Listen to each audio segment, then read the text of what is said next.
तो हम लोग पढ़ रहे हैं ट्रांसपोर्टेशन प्रॉब्लम। ठीक है, चैप्टर हमारा है परिवहन समस्या। ट्रांसपोर्टेशन प्रॉब्लम का क्वेश्चन नंबर 2 पढ़ रहे हैं हम लोग। ठीक है, एक में तो हम लोग को सॉल्व करने दिया है, बस 2 में हमको परिवहन समस्या करना। Solve the following problem initial basic feasible solution, प्रारंभिक संभाव्य हल। ठीक है, उसी को बोलते हैं न्यूनतम लागत विधि भी बोलते हैं, मिनिमम कॉस्ट मेथड। ठीक है, उसी को बोलते हैं प्रारंभिक बेसिक संभाव्य हल। इसी की तरह हमको सॉल्व करना है, तो हम लोग उसको स्टेप 1 स्टेप 2 में सॉल्व करते हैं। तो सबसे पहले स्टेप 1, क्वेश्चन नंबर 2 स्टेप 1। ठीक है, स्टेप 1 हमारा दिया हुआ है, जो बॉक्स बनाने को चला लेते हैं उसको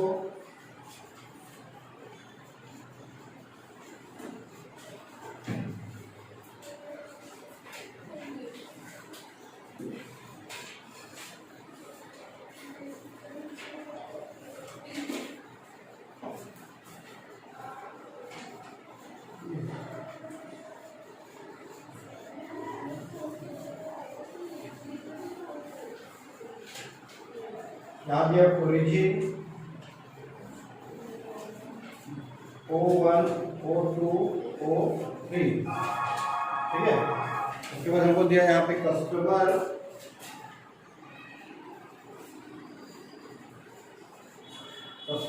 थोड़ा छोटा हो गया कि बड़ा हो गया? ठीक है, दिख रहा है कस्टमर।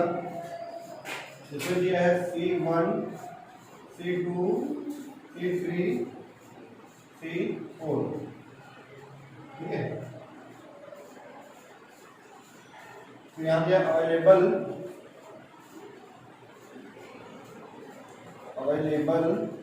क्वेश्चन उदाहरण है, और यहाँ दिया है रिक्वायरमेंट।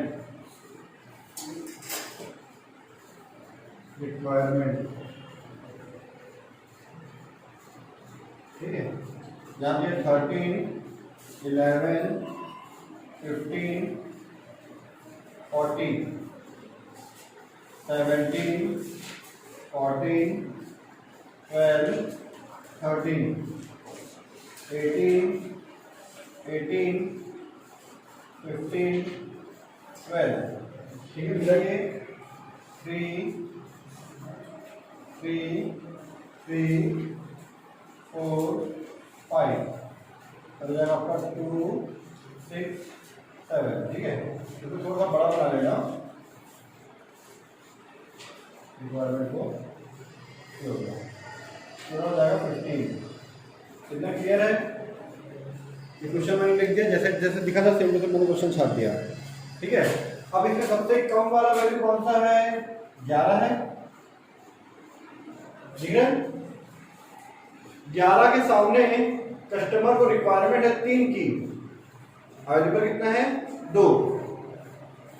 11 के सामने अवेलेबल कितना, उपलब्ध कितना है? 2, पर आवश्यकता कितनी की है? 3 की। कोई कस्टमर 3 पीस मांगने आता है और आप उसके पास, आपके पास है कितना? 2। 11 रुपए वाला कितना आपके पास? 2 पीस है। अब डिमांड कितनी है उसकी? 3। तो आप कितना दे सकते हो उसको? 2 ही तो दे सकते हो, है ना? तो -2, यहाँ पे -2, यहाँ कितना बचेगा? 1, और क्या हो जाएगा? 0। 0 हो गया, ये अगर 0 हो गया तो लाइन पूरा 0 ऐसा 0।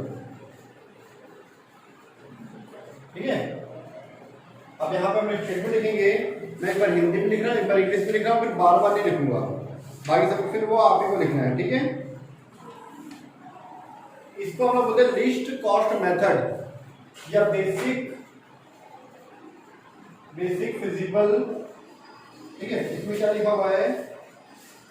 एक को देते हैं बेसिक फिजिबल सॉल्यूशन। ठीक है, सॉल्यूशन, इसी को हम लोग बोलते हैं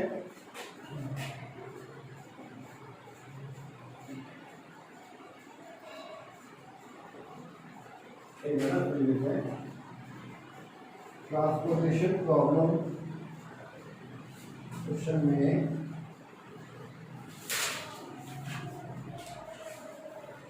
ट्रांसपोर्टेशन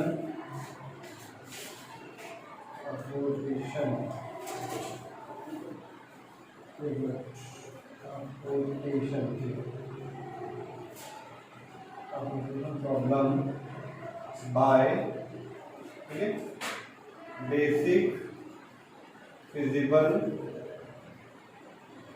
सॉल्यूशन, ठीक है। इसी को हम लोग बोलते हैं list cost method. List cost method या मिनिमम कॉस्ट मेथड, मतलब जो सबसे छोटा रहता है पहले इसी में निकालते हैं। सबसे कम कौन सा, जैसे 11 वाला था, 11 के सामने जब 3 था, जब 2 था, तो दोनों से जो कम था 2 था, दोनों माइनस कर दिए। अब हम इसका थोड़ा सा व्यवहार लिखते हैं। मैं पहले हिंदी में लिखूंगा, फिर इंग्लिश में लिखूंगा, ठीक है।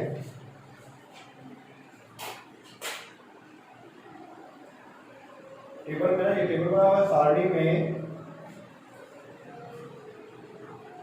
न्यूनतम मान, सारणी में न्यूनतम मान, ठीक है, सी इधर 1 और इधर first row second column, first row second column 1 2। तो C12 मतलब फर्स्ट रो सेकंड कॉलम 11 जो है इक्वल टू 11 है, और न्यूनतम मान कितना है 11 है, ठीक है। इसके बाद अतः, ठीक है, O1 C2 में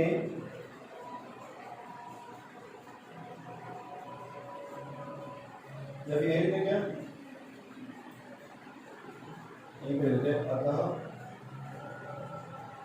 O1 C2 में, थोड़ा शॉर्टकट लिखा मैंने, बता नहीं लिखा क्योंकि इसको बाद में लिखना, ठीक है।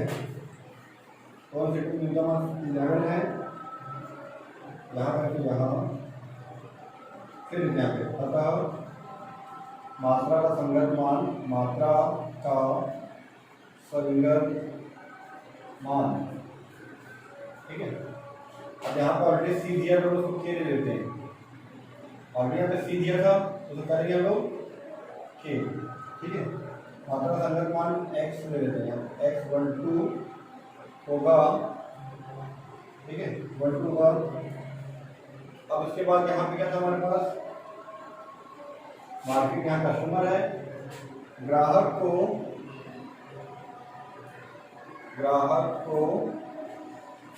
कितना चाहिए 3, ठीक है। ग्राहक को कितना चाहिए 3 यूनिट चाहिए, 3 इकाई की आवश्यकता है, ग्राहक को 3 इकाई की आवश्यकता है, पर उपलब्ध कितना है, ओरिजिन न पर स्रोत में, स्रोत केवल, मतलब ये स्रोत है ना ओरिजिन, स्रोत केवल 2 इकाई पूर्ति कर सकता है या उपलब्ध करा सकता है, ठीक है, पूर्ति कर सकता है, ठीक है। अतः x12 बराबर कितना जाएगा 2, जाएगा 2 2 माइनस हो रहा है, x12 बराबर कितना जाएगा 2 आ जाएगा, ठीक है। या फिर इस प्रकार लिख सकते हैं यहाँ पे ऐसे, इस प्रकार, इसलिए x12 बराबर कितना जाएगा 2, k12 बराबर जाएगा ये 2, ठीक है। इसी तरह से हम स्टेप 2 बनाएंगे, स्टेप 2। ये आसान है, पर अभी आपको शुरुआत लग रहा है, थोड़ा सा बड़ा लग रहा होगा, थोड़ा सा कचरा लग रहा होगा, ठीक है, और धीरे धीरे आपको समझ में आएगा।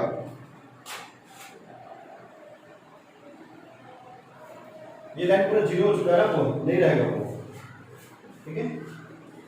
अब मैं यहाँ पे फिर लिखूंगा O1 पूरा 0 हो चुका है, O2 इसको बड़ा कर देते हैं। अभी कस्टमर को बैठा दो, ओरिजिन को बैठा दो डायरेक्ट, फिर शॉर्टकट में लिखते हैं, ठीक है। O2 O3, यहाँ पे C1 C2 C3 C4, ठीक है। बेटा पहले इधर देखना, ये जो हिंदी में लिखा है ना, ये जो हिंदी में, इसको मैं इंग्लिश में यहाँ पे लिख के दिखा दूँ लोगों को, ठीक है। हियर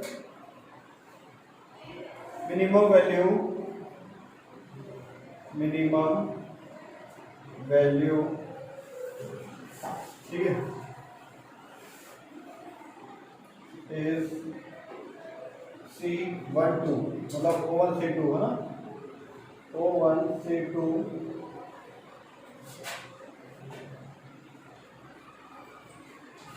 एक बार से लेते हैं,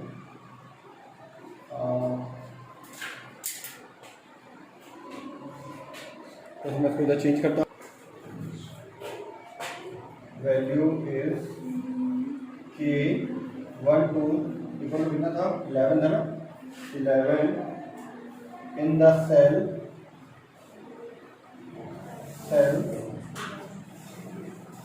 क्या था हमारा, O1 C2, ठीक है। द करस्पॉन्डिंग वैल्यू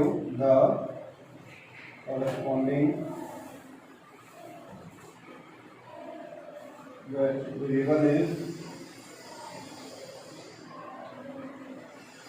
X12, ठीक है। अब customer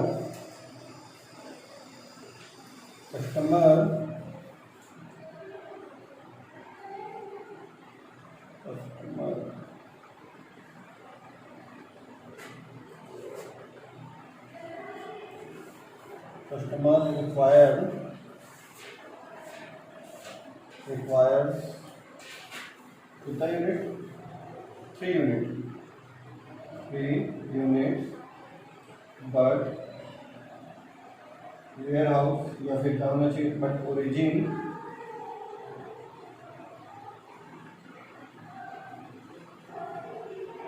can supply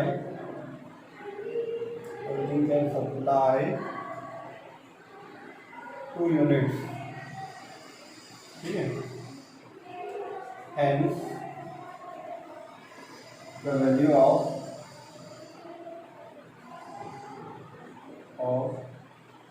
X12 is minimum, कितना हो जाएगा, ये 3 यूनिट है, पर इसका सप्लाई कितना कर सकता है वो, 2 यूनिट्स, तो कितना जाएगा 2, मिनिमम 2 आ जाएगा, ठीक है। ये हमारा कंप्लीट हो गया इंग्लिश में। चलो अभी देख लो बेटा,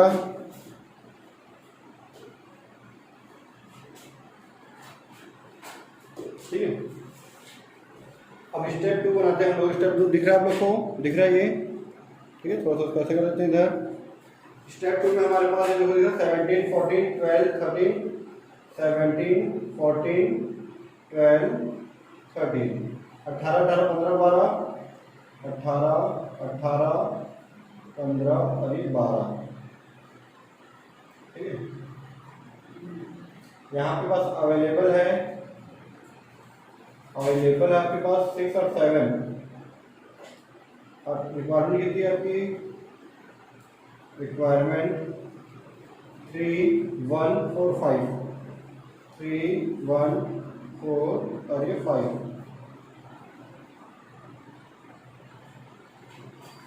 ठीक है। अब इसमें सबसे कम वैल्यू कौन सा है, 12, ये वाला 12, ये वाला 12, आप कोई भी एक दोबारा ले सकते हो, ठीक है। कौन सा है दोनों में से, इधर में से एक कम है, ये वाला 12 ले लूँ या फिर इसको ले सकते हो, दोनों में से दोनों 12 कम था तो मैं इसको ले लिया, ठीक है। आप इसको भी लेके बना सकते हो, ठीक है। अब एक सामने 4 है, ये कितना है 6, तो मिनिमम कौन सा है, दोनों में 4 4 है, ये 4 में से कितना हो गई 0, और यहाँ कितना बचा 2, ठीक है। देखिए यहाँ O1 C2 में न्यूनतम मान, ठीक है। इधर O1 C2 नहीं, यहाँ पे है O2 C3 में न्यूनतम वैल्यू कितना है 2 3 ना, 2 3। अब K और X नाम दिए हैं,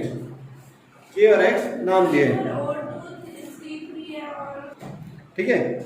अब ये पूरा 0 हो गया, ये 0 हो गया, तो इसको पूरा हम लोग क्या करते हैं 0 कर देते हैं, ठीक है। तो सब पता था कितना, तो ज़्यादा मोटा हो गया ये, ठीक है। तो पूरा 0 हो गया, मतलब अब C3 नहीं रहेगा। अब मैं इसके लिए क्या लिखूंगा, यहाँ O2 C3 C3 मतलब K23 में इसका वैल्यू कितना है, यहाँ पे 12 है, 12। अतः मात्रा का संगत मान X23 होगा। ग्राहक को कितनी रिक्वायरमेंट है, 4 इकाई की रिक्वायरमेंट है, 4 यूनिट की रिक्वायरमेंट है, पर स्रोत केवल मत लिखना ना, स्रोत के पास लिख सकते हो, स्रोत के पास कितना है, 6 इकाई पूर्ति कर सकता है। इस प्रकार ये 2 3 बराबर कितना जाएगा, 4। कम रहता है तो केवल लिखते हैं, ज्यादा रहेगा तो के पास। ठीक है, अब इंग्लिश वाले में देख लेते हैं हम लोग। हियर मिनिमम वैल्यू, ठीक है, 2 3 इक्वल टू 12। 2 3 क्यों है, क्योंकि ये ओरिजिन 2 है और कस्टमर 3 है। The corresponding value 2 3, customer requires 4 unit but origin and origin can supply 6 units. Hence the value of 2 3 equal to कितना जाएगा, मिनिमम 4। ठीक है, इतना क्लियर। इसके बाद एक स्टेप 2 हो गया, स्टेप 2 का स्टेटमेंट। इसी के बाद सेम स्टेप 3 का स्टेटमेंट। ये स्टेप 2 का था, हिंदी में, इंग्लिश में। अब स्टेप 3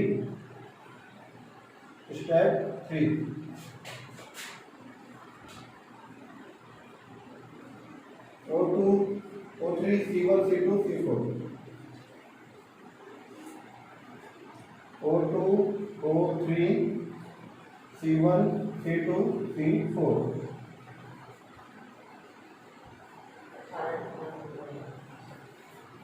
ठीक है, 17 14 13, 17 14 और 13, यह आ जाएगा 18 18 12, 18 18 12 हो गया अवेलेबल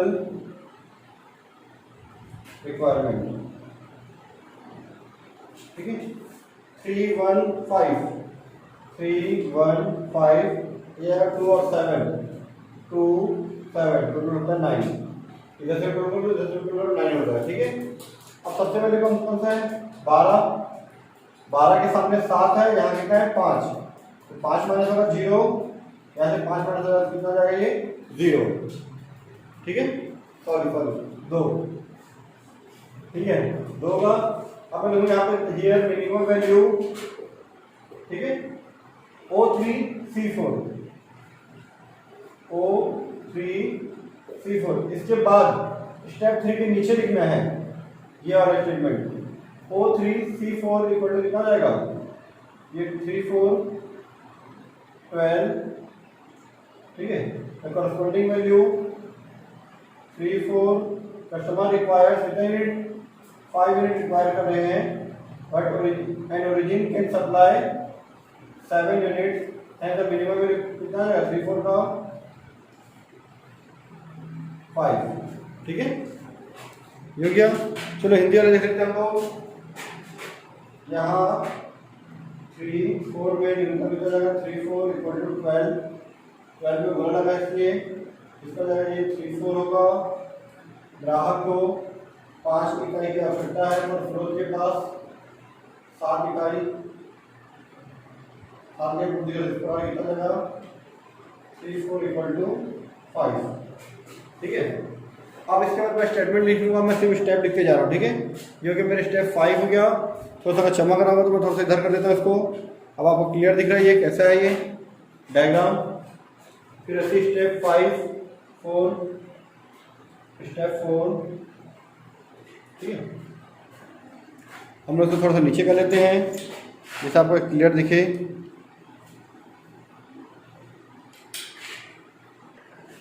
ठीक है, स्टेप 4 यहाँ से हमारा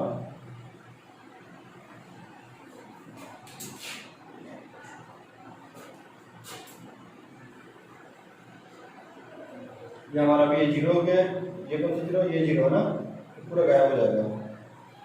ठीक है, तो 4 का 0 हो गया। ठीक है, ये 0 हुआ तो पूरा लाइन गायब। क्या हो जाएगा, ये O2 O3 C1 C2। देखो यहाँ पे था 17 14 17 14 18 18 अवेलेबल अरे रिक्वायर द 3 1 अरे 2 2 2 2 ठीक है। तो स्टेप 4 में देख लेना आप। सबसे मिनिमम का वैल्यू इसका 14 है, इसके सामने वाला 1 है और इसके सामने कितना है 2 है। तो उसमें मैं 1 कम कर दूँ तो 0 जाएगा, ये 0 हुआ, इसमें 1 कम किया तो कितना बचा, भी 1 बचा हुआ है। ठीक है, कितना बचा, ये भी आपका 1 बचा हुआ है। ये 0 हुआ तो एक पूरा लाइन को 0 कर दो जल्दी 0। अब आपका क्या था O2 O3 है, यहाँ पे C1 स्टेप 5 में। ठीक है, इसका लिख लोगे ना सेम। हमको एक का ही आवश्यकता पर ऊपर से कितना है 2 था तो उसका 2 गेट जैसे। ठीक है,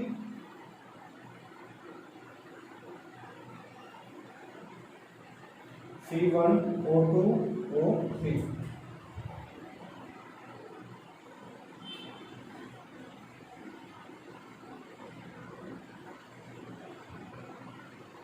ठीक है। ये अवेलेबल अरे रिक्वायरमेंट कितना है 17 18 17 18 ये 1 ये 2 और ये कितना 3।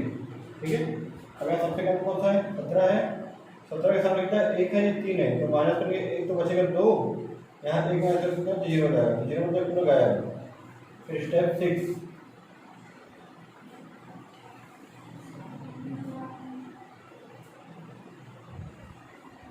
ठीक है, पूरा 0 गया, बचेगा O3 और यहाँ पे C1 कितना बचा यहाँ पे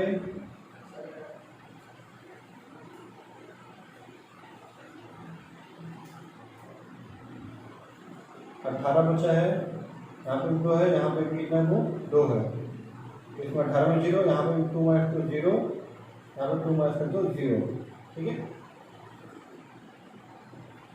तो ये जो है रिक्वायरमेंट और ये अवेलेबल, बस हो गया लिखना बस अब। ठीक है, यहाँ पे 1 1 यहाँ पे 2 2 हमको स्टेप लिखना है।